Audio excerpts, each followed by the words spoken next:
শুভ সকাল, আমাদের নতুন ব্লগে সবাইকে ওয়েলকাম।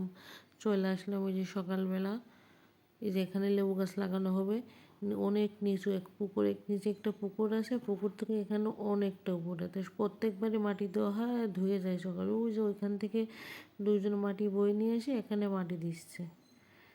হ্যাঁ, অনেকটা উপরে, অনেকটা। তারপরে যে এখানে একটা জবা ফুল গাছ আছে, লাল জবা, অনেক বর্ষাকালে অনেক ফুল ধরে, কিন্তু এখন শুকনো তো, এখন আর বেশি একটা ফুল ধরে না, অল্প অল্প ফুল ধরে। যার যখন দরকার হয় সে এখান থেকে ফুল নিয়ে যায় পাড়ার সবাই। আর যেই জায়গায় একটা লেবু গাছ আছে আর এই জায়গায় আরেকটা লাগানো হচ্ছে। এদিকে এই যে ভাবি মাছ কেটে নিচ্ছে। এই মাছগুলো আমরা বলি দক্ষিণে তেলাপিয়া, দক্ষিণে বলতে এটা সাতক্ষীরার ওই দিক থেকে আসে এই মাছগুলো। আর এইদিকে এই যে বিড়াল কুকুর বসে আছে আশায় আশায়। এখন আমি ছাদে চলে আসলাম। সকালবেলা তো ভালোই রোদ্দুর উঠিছে, কিন্তু এখন কেমন যেন একটা মেঘলা মেঘলা হয়ে গেছে।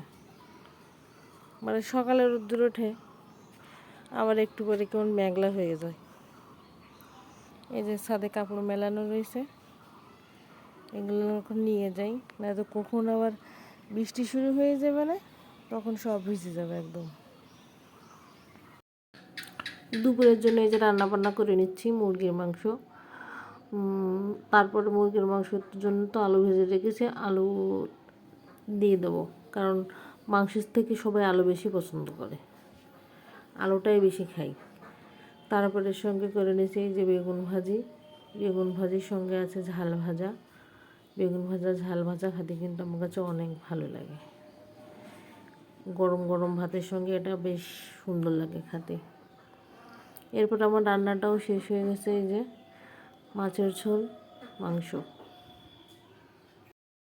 বিকালে চলে গেছি এই যে ছাদের থেকে কাপড় নিয়ে আসতে গেছি, প্রচণ্ড মাজালি, এই জন্য ঝেড়ে নিচ্ছি। সন্ধ্যার পরে এই যে বসে গেছি জামা কাপড় গোছাতে। 3-4 দিনের জামা কাপড় সব একসঙ্গে জমা হয়েছে, গুছাই না রাখলে পড়ার সময় খুঁজে পাওয়া যাচ্ছে না কোনটা কার কোন জায়গায় আছে। তাই সবগুলো এখন বসে গুছাইয়ে নিচ্ছি জামা কাপড়গুলো।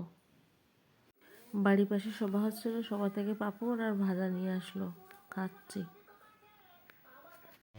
জামা ইস্ত্রি করতেছি আর ভাবতেছি এত আদর যত্ন করে পোলাপান মানুষ করতেছি, বড় হয়ে যদি কথা না শোনে এরা, তাহলে কেমনটা লাগবে না।